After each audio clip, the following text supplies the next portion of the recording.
Sebutan untuk Hasyim Asy'ari adalah Hadratus Syekh alias Maha Guru.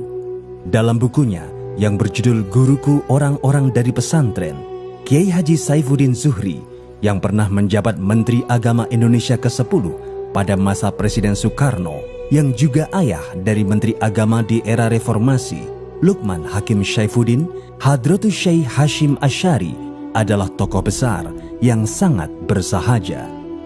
Berbeda dengan putranya Abdul Wahid Hasyim yang terlihat modern dan berpenampilan perlente, Hadratus Syekh masih setia dengan baju Jawa. Pakaian yang dikenakan terlihat seperti piyama yang tak berkerah, berwarna putih kain katun, mengenakan sarung dan sorban, kemana-mana selalu membawa tongkat. Nah, waktu subuh,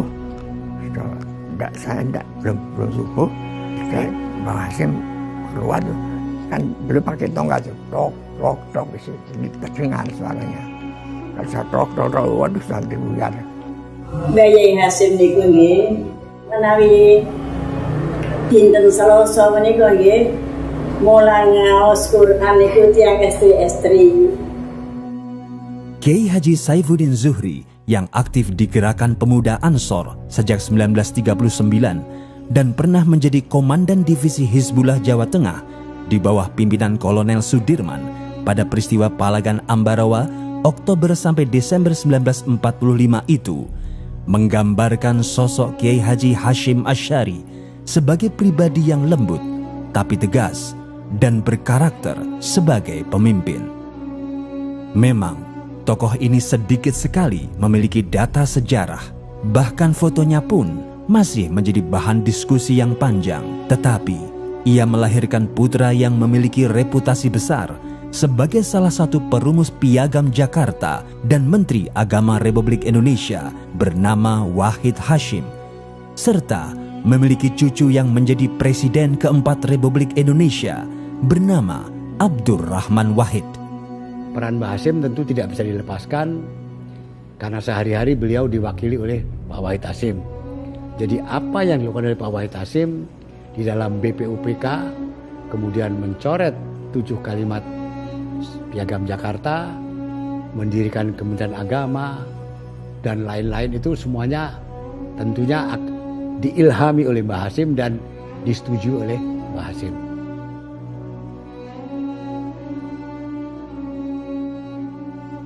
Kiai Haji Muhammad Hasyim Asy'ari adalah pendiri Pondok Pesantren Tebu Ireng Jombang, Jawa Timur, dan salah satu ulama pendiri organisasi muslim terbesar di Indonesia, Nahdlatul Ulama atau NU. Ia dilahirkan di Desa Keras, Kecamatan Diwe, Kabupaten Jombang, Jawa Timur pada tanggal 10 April 1871. Anak ketiga dari 11 bersaudara dari pasangan Nyai Halimah dan Kiai Asy'ari. Kiai Asy'ari sendiri adalah seorang ulama pejuang yang hijrah ke Jombang dari desa Tingkir, Jawa Tengah. Dia putra Kiai Abdurrahman yang masih memiliki garis silsilah hingga Jaka Tingkir, Sultan Kerajaan Pajang. Dari Jaka Tingkir ini, Kiai Haji Muhammad Hasyim Asy'ari memiliki silsilah darah agung Brawijaya V dan Sunan Giri. Sementara Nyai Halimah, ibu Muhammad Hasyim Asy'ari, adalah putri Kiai Usman, seorang pejuang eks pasukan Diponegoro, pendiri Pondok Pesantren Gedang, Tambak Beras, Jombang, Jawa Timur. Kiai Haji Masduki dari Keras menyebutkan, Nyai Halimah memiliki nama panggilan Winih yang berarti benih, agar kelak menumbuhkan anak cucu yang mau melayani agama dan bangsa.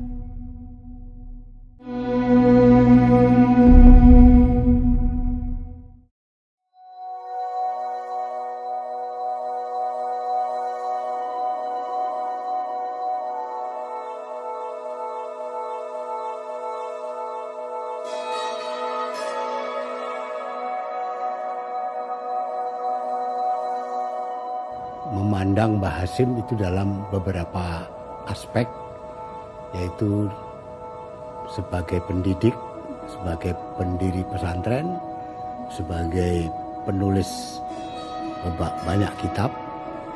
Yang kedua, sebagai tokoh Nahdlatul Ulama, yang ketiga sebagai tokoh Islam, yang keempat sebagai tokoh bangsa.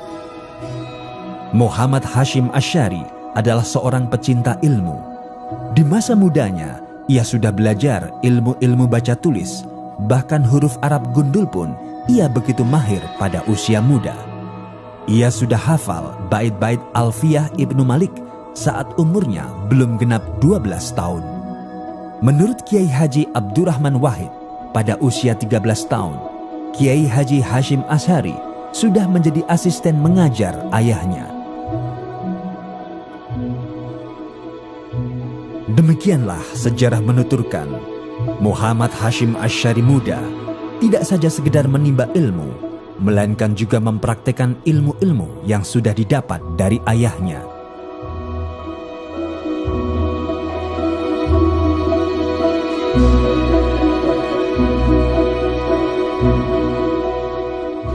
Silsilah keilmuan Kiai Haji Muhammad Hasyim Asy'ari dapat diketahui dari perjalanannya menuntut ilmu. Pada usia 13 tahun, Muhammad Hasyim Asy'ari menimba ilmu dari Kiai Utsman. Dalam asuhan kakeknya, ia mengenal para kiai dan ulama, pejuang kemerdekaan yang diawasi ketat oleh Belanda. Sebab Belanda tidak ingin pemberontakan yang dipelopori oleh para kiai dan ulama membuat mereka bangkrut seperti pada Perang Diponegoro. Setelah berguru kepada kakeknya, Muhammad Hasyim Asy'ari muda melanjutkan kelananya ke pesantren Wonokoyo Probolinggo. Dari Wonokoyo, ia berguru lagi kepada Kiai Ahmad Soleh Langitan Tuban, kepada Kiai Khalil Kademangan Bangkalan, dan kepada Kiai Soleh Umar Darat Semarang. Kiai Haji Dimyati Rois Kaliwungu menyebutkan ada 3 Kiai Soleh termasyhur saat itu yang menjadi guru Kiai Haji Muhammad Hasyim Asy'ari, yaitu Kiai Soleh Umar Darat Semarang, Kiai Ahmad Soleh Langitan Tuban, dan Kiai Soleh Gresik. Ketika nyantri di Mbah Soleh Darat Semarang dan Langitan itulah Kiai Haji Muhammad Hasyim Asy'ari berjumpa Kiai Haji Ahmad Dahlan, pendiri organisasi Muhammadiyah, yang kemudian bertemu lagi ketika keduanya menimba ilmu di Mekah. Jadi Hadratus Syekh ini, Mbah Hasyim ini, saya kira hubungannya dengan Kiai Haji Ahmad Dahlan ini sangat dekat, karena mereka belajar umumnya itu dengan guru-guru yang sama. Baik guru yang sama itu ada di halakah-halakah Masjidil Haram maupun juga di Madrasah Saulatiyah. Pada tahun 1890, Muhammad Hasyim Asy'ari memperdalam ilmu tafsir kepada Kiai Yakub di Siwelan Panji Sidoarjo. Karena kecerdasannya, Kiai Yakub terpikat hati padanya. Hasyim Asy'ari pun dipinang untuk menjadi menantunya, menjadi suami putrinya Khadijah. Berhasil menimba ilmu kepada ulama-ulama besar di tanah Jawa, Muhammad Hasyim Asy'ari melanjutkan kelananya ke Mekah bersama istrinya. Namun gagal. Istri dan anak pertamanya meninggal dunia ketika melahirkan. Hal ini membuat tekadnya sempat goyah. Pada tahun 1893, Muhammad Hasyim Asy'ari kembali lagi ke Mekah bersama adik perempuannya Anis Asy'ari. Namun Anis Asy'ari pun meninggal dunia. Di bawah asuhan Syekh Mahfud Termas, ia mengaji kitab Shahih Bukhari. Ia mendapat ijazah sanad yang menandakan dirinya berhak mengajar kitab besar tersebut dan menyandang gelar Hadratus Syekh yang berarti Tuan Guru Besar. Di Mekah, Kiai Haji Muhammad Hasyim Asy'ari juga mempelajari matematika, astronomi, fikih mazhab Syafi'i, dan tafsir Al-Manar karya Syekh Muhammad Abduh kepada Syekh Ahmad Khatib Minangkabau.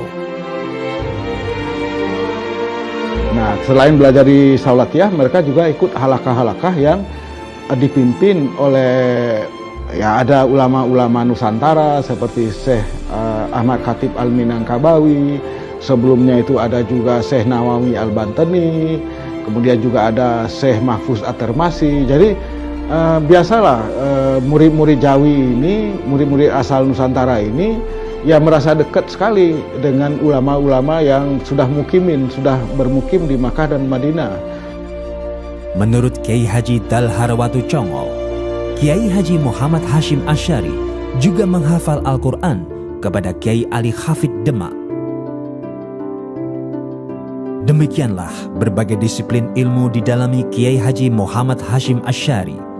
Seakan tak pernah puas dengan ilmu yang telah dicapainya, ia pun terus belajar kepada guru-guru besar lainnya, di antaranya Syekh Nawawi Banten, Syekh Ahmad Amin Al-Athar, Syekh Ibrahim Arab, Syekh Said Yamani, Syekh Rahmatullah, Syekh Soleh Bafadol, Said Abbas Maliki, Said Alwi bin Ahmad Assegaf, dan Said Hussein Al-Habsyi.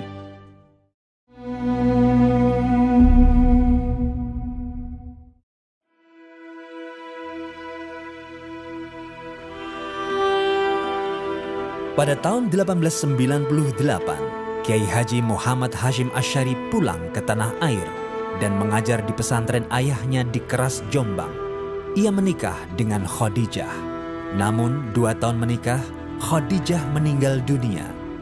Kiai Haji Muhammad Hashim Asy'ari menikah lagi dengan Nafikoh, putri Kiai Ilyas dari pesantren Sewulan Madiun.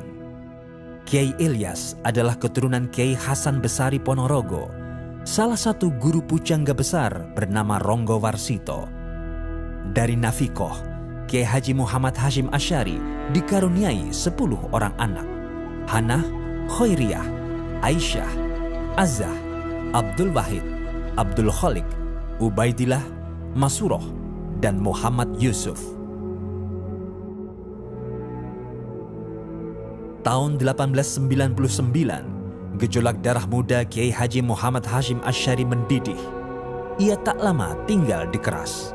Dengan keberaniannya, ia memutuskan diri untuk mendirikan pondok pesantren Tebu Ireng di dekat pabrik gula Cukir. Beliau mendirikan pesantren di tempat yang rawan.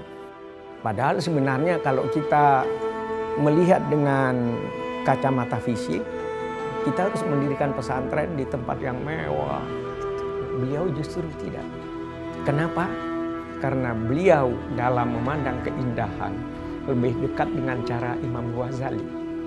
Jadi beliau itu melihat keindahan dengan kacamata batin. Jadi tempat yang rawan, tempat yang banyak premannya. Di dekat pabrik gula Cukir itu, Kiai Haji Muhammad Hashim Asy'ari menghadapi dunia hitam yang marak dengan kekerasan dan prostitusi. Setiap malam, pondok pesantren Tebu Ireng diteror dan diancam oleh centeng-centeng suruhan Belanda. Santri-santri mengambil tempat tidur di tengah-tengah bilik mereka agar tak tertusuk senjata tajam. Kawasan Cukir pada era itu adalah simbol dari 3 kegelapan, yaitu kolonialisme Belanda, lokalisasi pelacuran, dan tempat mangkal para preman. Kehadiran Kiai Haji Muhammad Hashim Asy'ari untuk mendirikan pondok pesantren Tebu Ireng di tempat itu jelas membutuhkan keberanian dan nyali, selain kesiapan ilmu dan laku. Pada tahun 1900, Kiai Abbas dari Buntet Cirebon datang ke Tebu Ireng bersama kakak kandungnya, Kiai Soleh Zamzam Benda Kerep, Kiai Abdullah Pengurangan, dan Kiai Samsuri Wanatar untuk nyantri pada Kiai Hashim Asy'ari.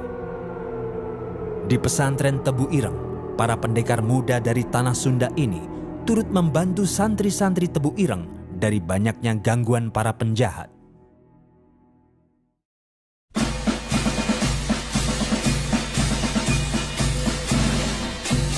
Perjuangan selalu menghadapi batu ujian. Ketika kezaliman kolonial Belanda belum sepenuhnya berakhir, datanglah kekejian penjajah Jepang ke tanah air. Pada tahun 1942, Kiai Haji Hashim Asy'ari beserta beberapa santri ditahan dalam penjara oleh penjajah Jepang karena menolak Seikeri, yaitu sebuah penghormatan terhadap Kaisar Hirohito dan ketaatan pada Dewa Matahari. Seikeri ini dilakukan dengan membungkuk ke arah matahari terbit setiap pukul 7 pagi. Kiai Haji Hashim Asy'ari dengan berani dan tegas menolak Seikeri karena dalam prinsip Islam hanya Allah lah yang patut disembah, bukan manusia atau matahari. Selama dalam tahanan di Sidoarjo dan kemudian dipindah dalam penjara Koblen Buputan Surabaya ini, Kiai Haji Hashim Asy'ari banyak mengalami siksaan fisik yang hebat. Bahkan salah satu jari tangannya remuk hingga tidak dapat digerakkan. Setelah lebih 4 bulan lamanya di penjara dengan penuh siksaan, akhirnya pada tanggal 18 Agustus 1942, Kiai Haji Hashim Asy'ari dibebaskan karena banyaknya protes dari kalangan kiai dan santri kepada penjajah Jepang yang dikomando oleh Kiai Haji Wahab Hasbullah dan Kiai Haji Abdul Wahid Hashim. Maka kemudian sangat sedih Mbah Hasim ketika keluar dari penjara melihat orang-orang yang sudah sangat begitu semangatnya untuk segera menata diri menuju kepada kemerdekaan, ini menjadi orang lumbrak-lumbruk, bahkan bangga ketika harus berpenampilan kumal keluar dari pesantren ben diarani ahli tasawuf. Api perjuangan Kiai Haji Hashim Asy'ari tak pernah padam. Pada tahun 1934, saat Nyai Nafikoh wafat, jejak juang Hadratus Syekh tak kunjung surut. Dalam melanjutkan perjuangannya, Hadratus Syekh didampingi Nyai Masrurah, putri Kiai Hasan pengasuh pondok pesantren Kapurjo Pagu Kediri. Dari pernikahan ini, Hadratus Syekh dikaruniai 4 orang putra dan putri, yaitu Abdul Qadir, Fatimah, Khadijah, dan Muhammad Yakub.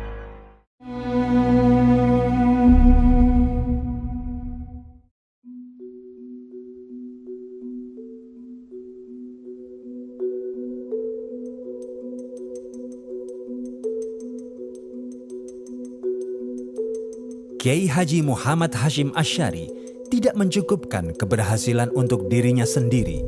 Ia mewariskan jiwa kemandirian dan kepemimpinan kepada keluarga dan santri-santrinya.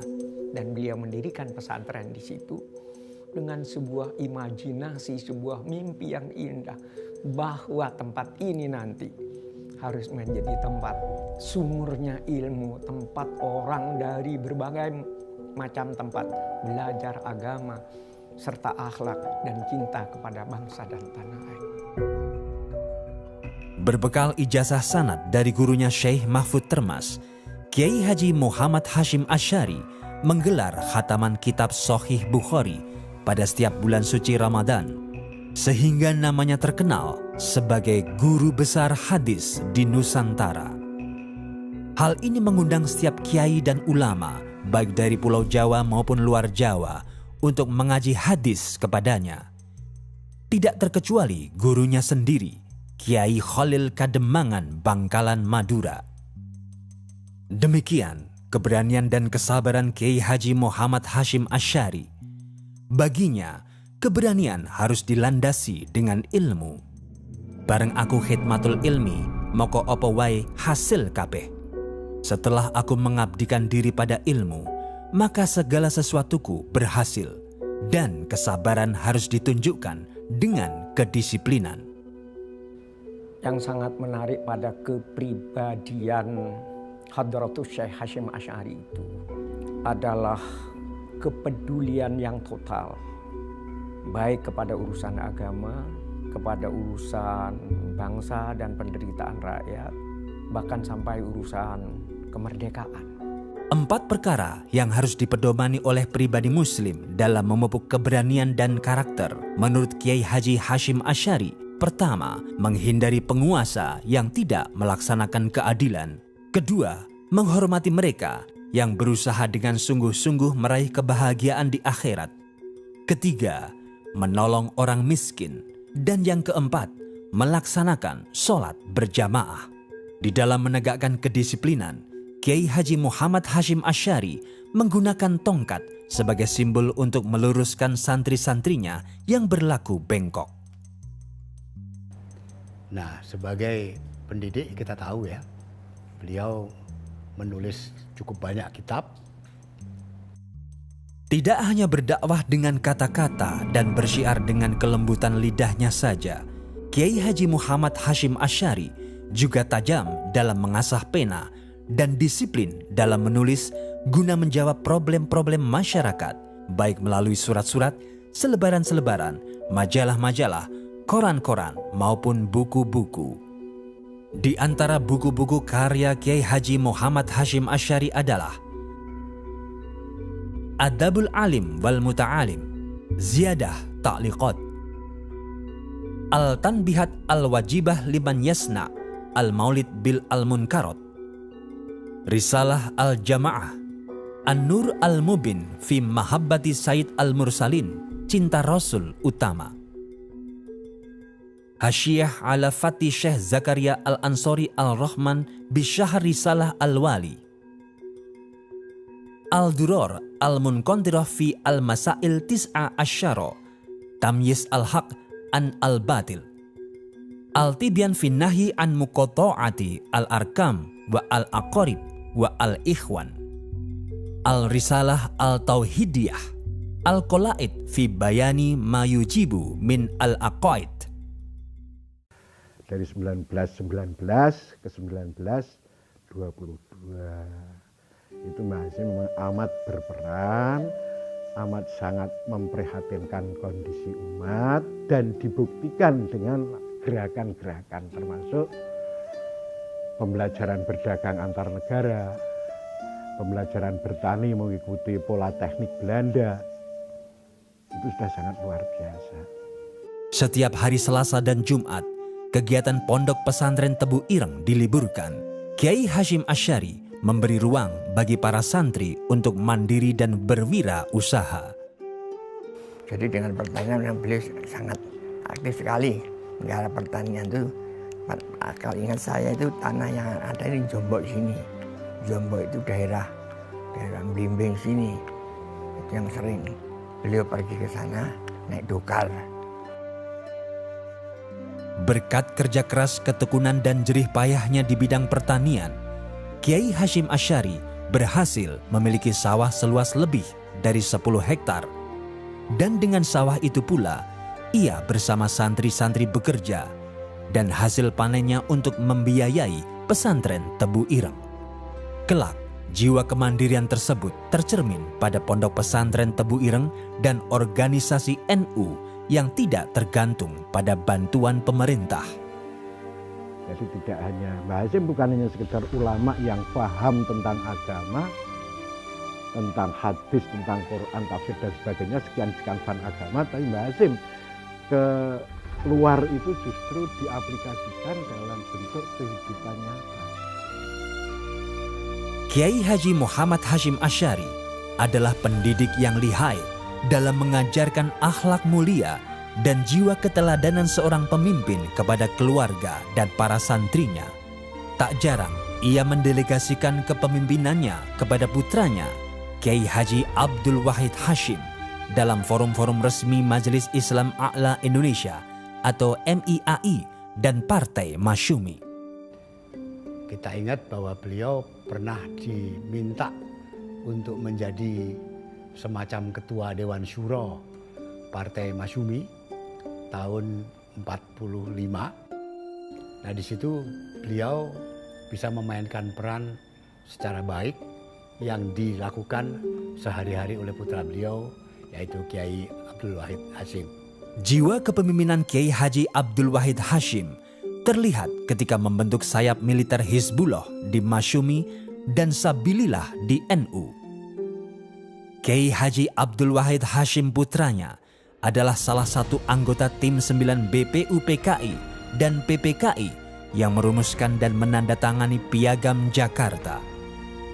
Jadi apa yang dilakukan oleh Pak Wahid Hashim di dalam BPUPK, kemudian mencoret 7 kalimat Piagam Jakarta, dan sebelumnya oleh Jepang diminta menjadi ketua Sumubu atau kantor urusan agama Jepang, mendirikan Kementerian Agama dan lain-lain, itu semuanya tentunya diilhami oleh Mbah Hasim dan disetujui oleh Mbah Hasim.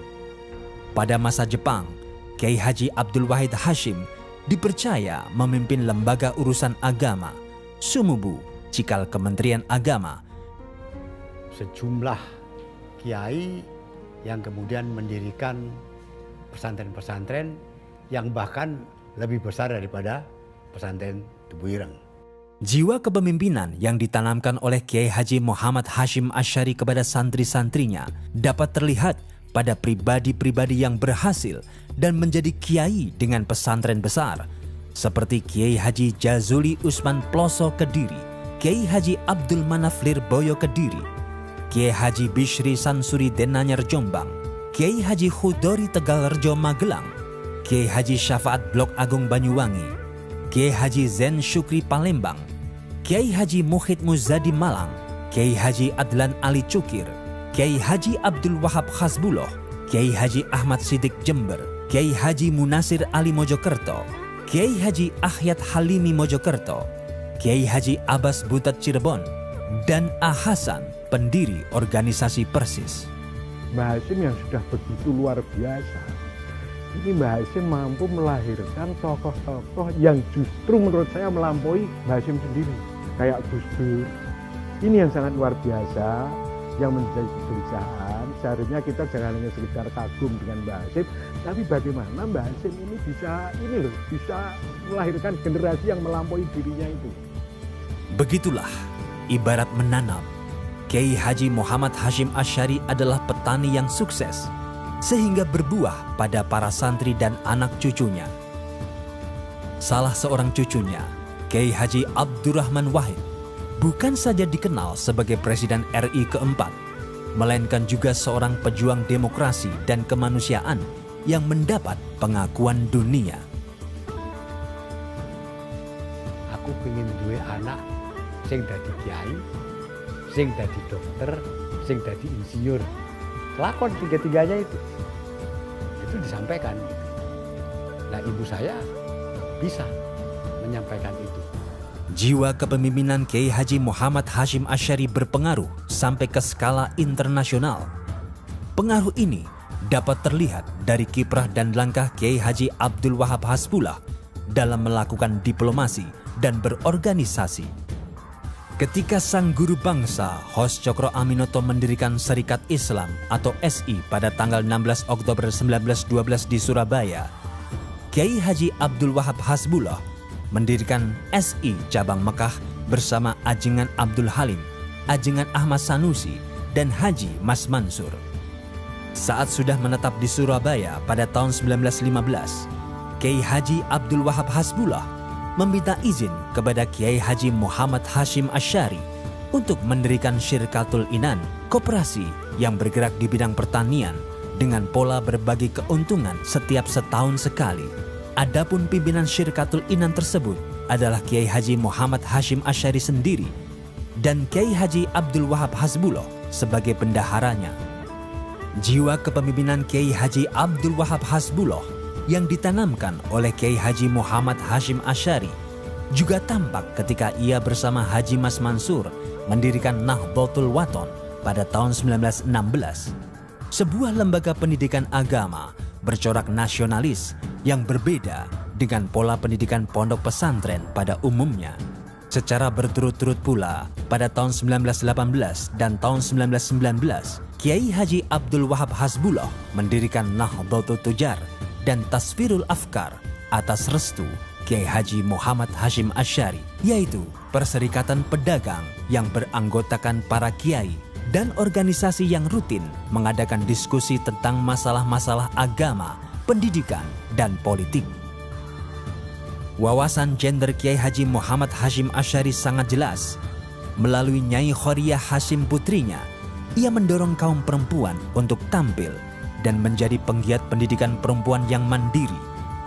Nyai Khoriyah Hasyim meneruskan pondok pesantren khusus putri di Seblak, pondok pesantren peninggalan suami pertamanya, Kiai Haji Maksum Ali. Ia juga pelopor madrasah perempuan pertama di Mekah setelah mengikuti suami keduanya, Kiai Haji Muhaimin. Beliau menilai perempuan tidak kalah ruang geraknya, tidak kalah kiprahnya, tidak kalah potensinya, tidak kalah segala-galanya daripada laki-laki.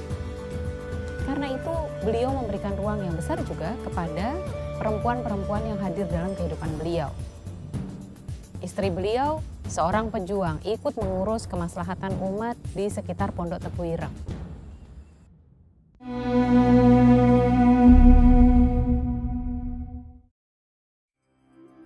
Luasnya pergaulan yang dibangun oleh Kiai Haji Muhammad Hashim Asy'ari telah meneguhkan dirinya sebagai sosok pemersatu dan berpengaruh di kalangan umat Islam dunia. Pada tahun 1924, ketika pemerintah kerajaan Arab Saudi melakukan pemurnian akidah, pembersihan tradisi dan situs-situs bersejarah, maka atas prakarsa Kiai Haji Abdul Wahab Hasbullah yang disetujui oleh Kiai Haji Muhammad Hashim Asy'ari, dibentuklah Komite Hijaz untuk memprotes langkah-langkah politik Raja Muhammad bin Saud, Raja Kerajaan Arab Saudi yang didukung oleh kelompok Wahabi dan Inggris yang dinilai telah merugikan sejarah umat Islam. Pada waktu itu situasi di semenanjung Arabia ya, secara keseluruhan, itu kekuatan-kekuatan Eropa bermain ya kan. Otaknya kan Inggris juga sebenarnya itu. Dan berapa yang dibunuhnya berapa luar biasa itu. Dan juga Islam yang diajarkan, Islam yang sangat monolitik tuh. Dan anti sejarah sebenarnya. Anti peninggalan sejarah ya. Itu kan suatu rejim yang menurut saya sangat dangkal begitu. Saya menyebut ortodoksi Islam Nusantara itu kan terdiri dari 3. Yang pertama adalah kalamnya Asy'ari, kemudian fikihnya Syafi'i, dan tasawufnya tasawuf Al-Ghazali. Jadi 3. Sementara paham Wahabi berbeda. Boleh disebut kalamnya itu kalam Salafi Wahabi, ya kan? Mungkin dekat-dekat juga ke Khawarij, Khariji. Kemudian fikihnya Hanbali, dan kemudian yang ketiga tidak ada, tasawuf tidak ada. Karena memang tasawuf ditolak oleh Wahabi karena dianggap itu penuh dengan bid'ah khurafat ya. Jadi saya kira Komite Hijaz dalam konteks itu sangat penting, merupakan satu momen historis dalam menjamin keberlangsungan tradisi Islam Indonesia. Sebagai tindak lanjut Komite Hijaz dalam membendung paham kelompok Wahabi dan membentengi tradisi umat Islam di Nusantara, maka pada tanggal 31 Januari 1926, Nahdlatul Ulama atau NU didirikan di Surabaya. Maka sebagai cikal bakalnya, beliau taswirul afkar, mencari format berpikir yang pas untuk umat Islam Indonesia, Nahdlatul Tujar, kebangkitan para pedagang santri. Organisasi yang dibentuk dari 3 unsur organisasi sebelumnya, yaitu Nahdlatul Wathon, Nahdlatul Tujar, dan Taswirul Afkar. Dan yang pasti beliau itu seorang organisator, karena beliau mendirikan organisasi Nahdlatul Ulama untuk menyatukan gerakan para ulama, menyebutnya itu sebagai ya gerakan ulama, harakatul ulama ya, himayati wa islahil ummah, di dalam menjaga dan memperbaiki umat. Lalu para pendiri NU itu berpikir, ini kalau ditanzim, ditata dalam suatu organisasi, alangkah lebih sangkil dan mangkusnya khidmah ini. Nah, Sayyidina Ali ngendika, yang batil saja bisa mengalahkan yang hak kalau yang batil ditata dengan rapi dan yang batal tidak.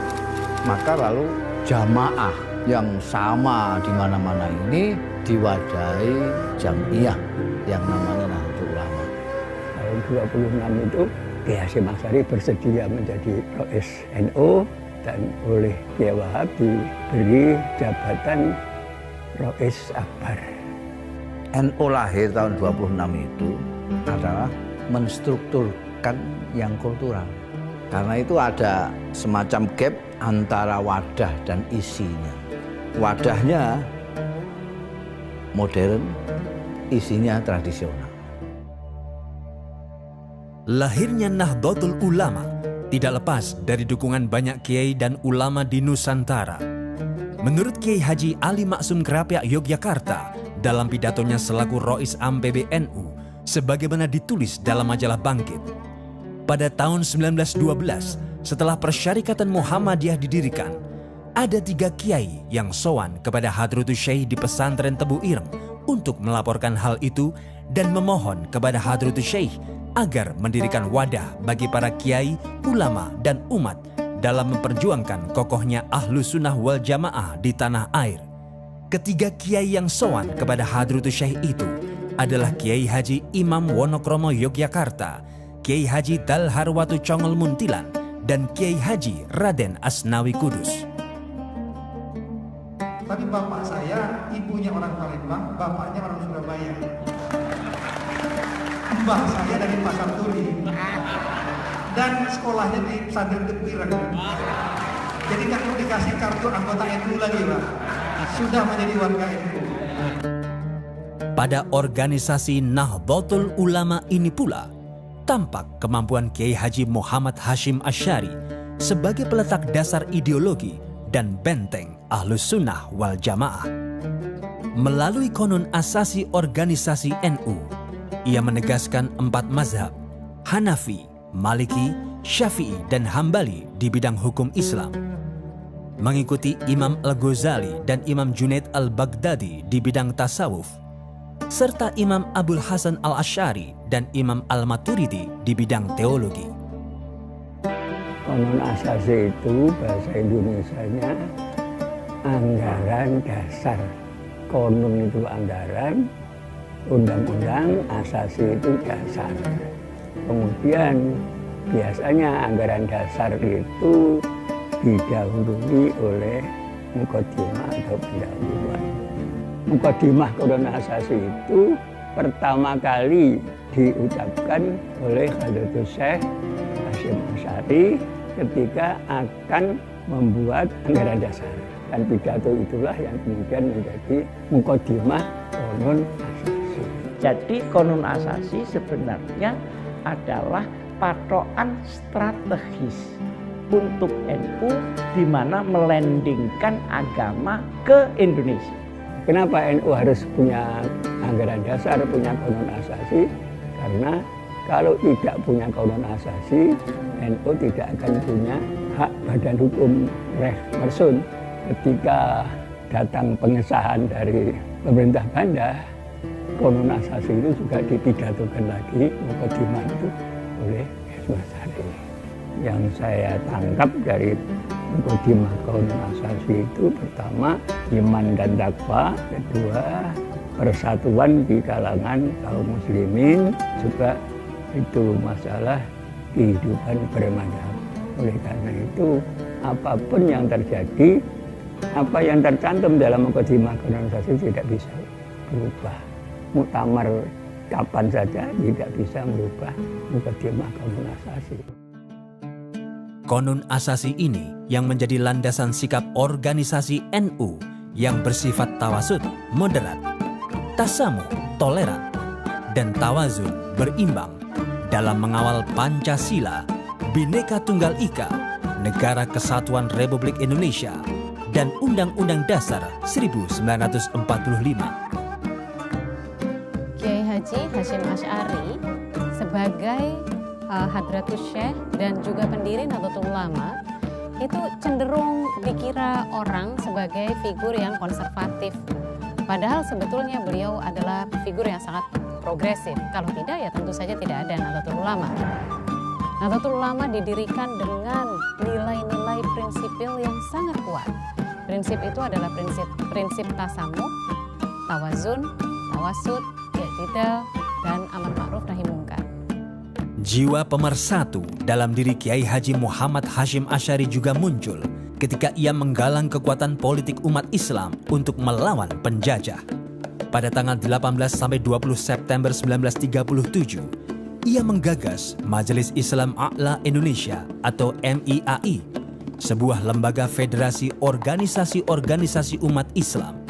Kiai Haji Muhammad Hashim Asy'ari terpilih sebagai pimpinan yang didukung oleh Kiai Haji Mas Mansur dari Muhammadiyah dan Wondo Amiseno dari Syarikat Islam.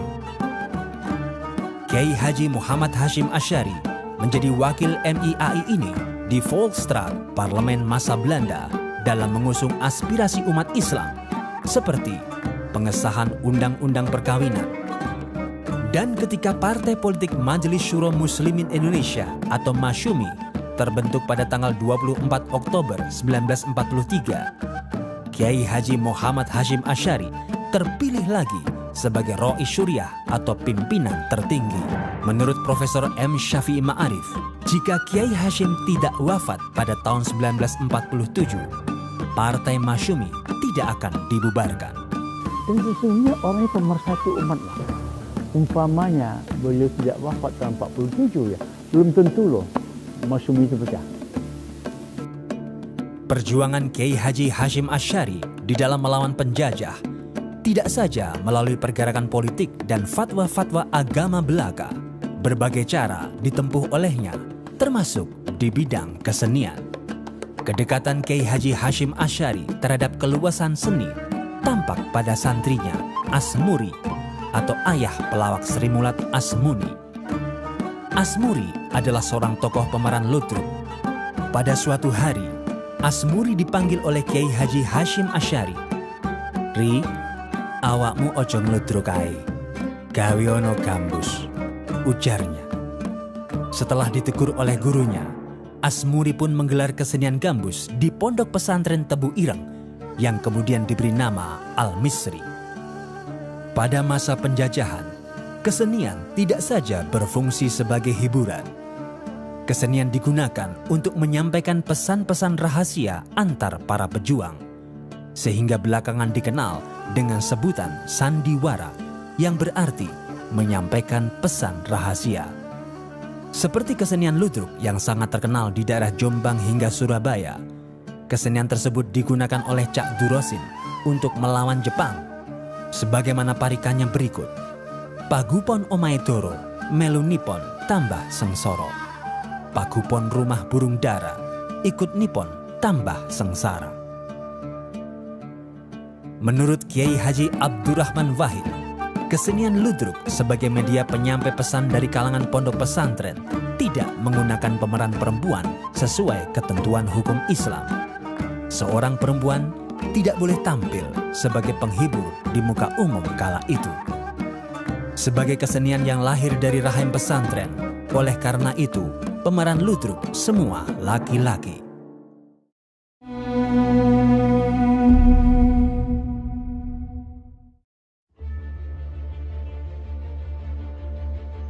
Sejak kekalahan Jepang dalam Perang Dunia Kedua dan proklamasi kemerdekaan Republik Indonesia tanggal 17 Agustus 1945 dikumandangkan, perlawanan dan perebutan senjata-senjata Jepang terjadi di mana-mana. Hal ini mengundang inisiatif Inggris melalui Allied Force Netherlands East Indies atau AFNI, pasukan sekutu yang dikirim ke Indonesia untuk mengambil alih pemerintahan dari kekuasaan Jepang. Untuk mempertahankan kemerdekaan Republik Indonesia tersebut, para kiai dan ulama mengadakan pertemuan di Pondok Pesantren Tebu Ireng pada tanggal 11 September 1945. Bersama sejumlah kiai NU mengeluarkan fatwa resolusi jihad yang menjadi pemicu atau pemantik dari gerakan puluhan ribu anak muda muslim yang berbondong-bondong ke Surabaya untuk menghadapi tentara Inggris. Dan ketika itu tentara belum terkonsolidasi, polisi belum terkonsolidasi, andai kata tidak ada tokoh seperti Hadratus Syekh, kita tidak tahu seperti apa keadaan Indonesia ketika itu. Kiai Haji Abdul Wahab Hasbullah dan Kiai Haji Muhammad Ridwan mendesak agar Kiai Haji Muhammad Hashim Asy'ari sebagai Rois Akbar atau pemimpin besar mengeluarkan fatwa jihad. Adanya resolusi jihad itu ya sangat penting ya dalam rangka menggelorakan semangat perjuangan, semangat perlawanan, menegakkan, menjalankan ajaran agama, yaitu dalam hal ini melawan kesewenang-wenangan, kezaliman dari penjajah yang sudah lama pernah menjajah Indonesia dan ingin kembali menjajah Indonesia. Meskipun dengan berbagai pertimbangan, karena tentara dan peluru yang sedikit, fatwa jihad itu akhirnya dikeluarkan oleh Kiai Haji Muhammad Hashim Asy'ari dan dikumandangkan di kantor HBNO atau PBANO, Jalan Bubutan, Surabaya pada tanggal 22 Oktober 1945 yang dihadiri oleh pengurus cabang NU se-Jawa dan Madura. Para ulama, para kiai bersama masyarakat yang taat kepada kiai sangat-sangat anti dengan penjajah. Beberapa kiai banyak sekali menjadi pahlawan yang tidak dikenal, yang berkorban dengan jiwanya melawan penjajah Belanda itu. NU yang dipimpin oleh Hadratus Syekh dan kiai-kiai sepuh pada waktu itu menanamkan kepada orang NU seperti halnya kiai-kiai pesantren menanamkan kepada santri-santrinya bahwa kita itu orang Indonesia yang beragama Islam, bukan sekedar orang Islam yang kebetulan di Indonesia. Sehingga kalau ada sesuatu yang mengancam Indonesia, otomatis sebagai orang Indonesia tidak usah disuruh siapa-siapa, tidak usah ditanya kontribusi segala macam, itu rumah-rumahnya sendiri. Di sini, menurut sejarawan Kunto Wijoyo, karisma Kiai Haji Muhammad Hashim Asy'ari mampu membangkitkan kesadaran mekanik perlawanan para ulama yang tercerai menjadi kesadaran organik yang dahsyat. 25 Oktober 1945, ketika Inggris menurunkan 6.000 tentara di Surabaya yang ditunggangi oleh Netherlands Indies Civil Administration atau NICA yang menewaskan Brigadir Jenderal Malabi dalam insiden kontak senjata di Jembatan Merah Surabaya pada tanggal 30 Oktober 1945, Mayor Jenderal A.C. Mansell, pengganti Brigadir Jenderal Malabi, mengeluarkan ultimatum kepada pasukan Indonesia di Surabaya agar menyerahkan senjata tanpa syarat pada tanggal 9 November 1945. Ia mengerahkan kekuatan darat, laut, dan udara untuk membombardir kota Surabaya. Mendengar informasi bahwa NICA membonceng sekutu akan menyerang ke Surabaya, Bung Karno minta fatwa kepada Kiai Haji Hashim Asy'ari. Fatwa jihad. Itulah lahirnya resolusi jihad. Fatwa jihad yang dikeluarkan oleh Rois Akbar Kiai Haji Muhammad Hashim Asy'ari yang kemudian dikenal sebagai resolusi jihad tersebut telah menggelorakan semangat Bung Tomo untuk mengumandangkan perang semesta pada tanggal 10 November 1945. Fatwa jihad dari Syekh Hashim Asy'ari saya rasa belum tentu lah ya. Bung Tomo begitu berkibar ya, berkobar mengucap Allahu Akbar itu ya, takbir itu. Karena dia merasa mendapat dukungan spiritual yang luar biasa dari ini. Jadi seorang ulama besar ya. Bismillahirrahmanirrahim. Allahu Akbar, Allahu Akbar, Allahu Akbar. Saudara-saudara, rakyat selatan di seluruh Indonesia,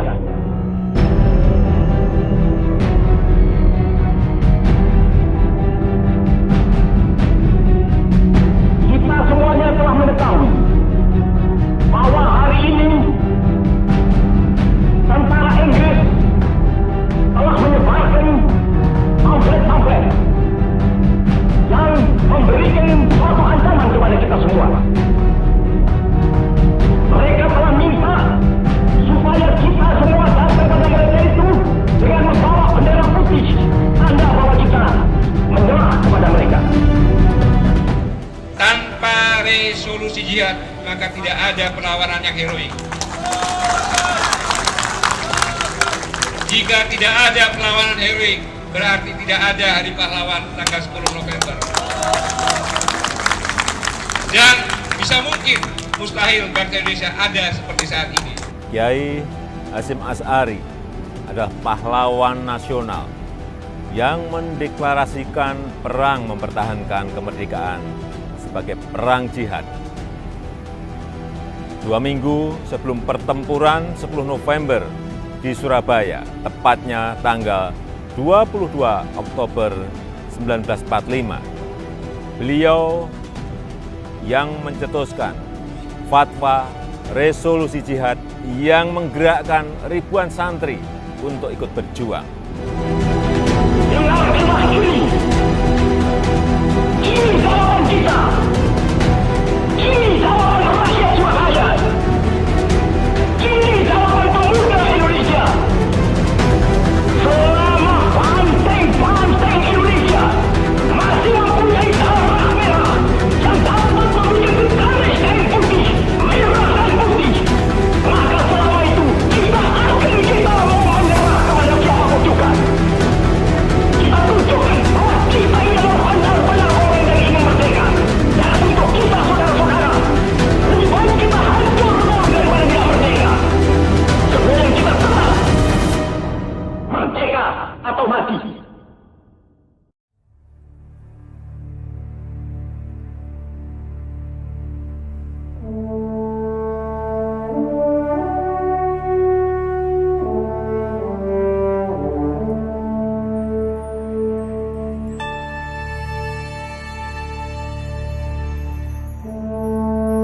Kini, Pondok Pesantren Tebu Ireng, peninggalan Kiai Haji Muhammad Hashim Asy'ari, telah menjadi besar dan berwibawa. Tradisi salafiyah sebagai ciri khas pondok pesantren masih dipertahankan. Seperti Ma'had Ali, kajian kitab kuning, dan khataman kitab hadis Sahih Bukhari setiap bulan suci Ramadan. Dilengkapi pula dengan sistem pendidikan modern seperti SMP dan SMA A-Wahid Hashim, Madrasah Sanawiyah dan Madrasah Aliyah Tebu Ireng, SMA Sains Tebu Ireng, Universitas Hashim Asy'ari, dan Yayasan Pemikiran Kiai Haji Muhammad Hashim Asy'ari.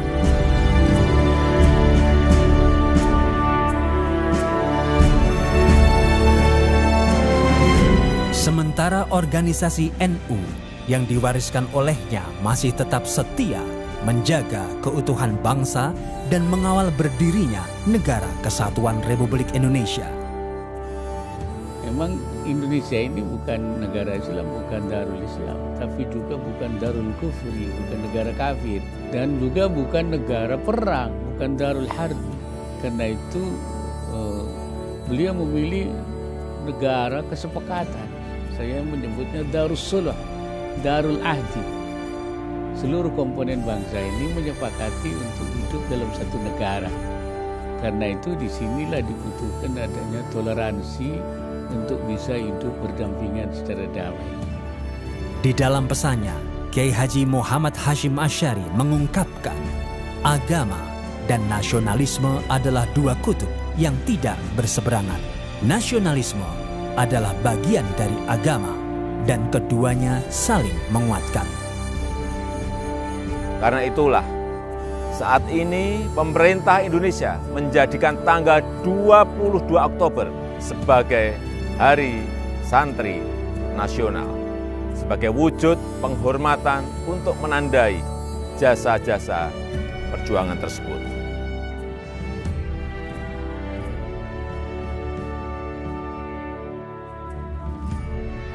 Selain mendapat gelar pahlawan nasional dari pemerintah Republik Indonesia, dijadikan nama jalan di berbagai kota, nama besar Kiai Haji Hashim Asy'ari juga diharumkan sebagai nama Masjid Raya di Jakarta Barat yang telah diresmikan oleh Presiden ke-7 Republik Indonesia, Insinyur Joko Widodo.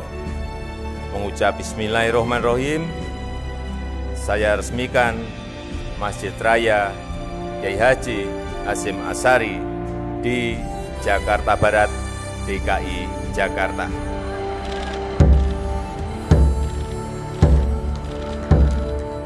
Sebagai Sang Rois Akbar, Kiai Haji Muhammad Hashim Asy'ari telah menjalankan amanah dan menunaikan janji kemerdekaan untuk mengawal dan mewariskan martabat Ibu Pertiwi dengan menjadikan Islam Indonesia sebagai rahmat bagi NKRI dan kemajemukan bangsa. Gelar kepahlawanan yang telah disandangnya telah berbuah manis menjadi suri tauladan bagi seluruh rakyat Indonesia dengan mewariskan para pahlawan dan tokoh bangsa.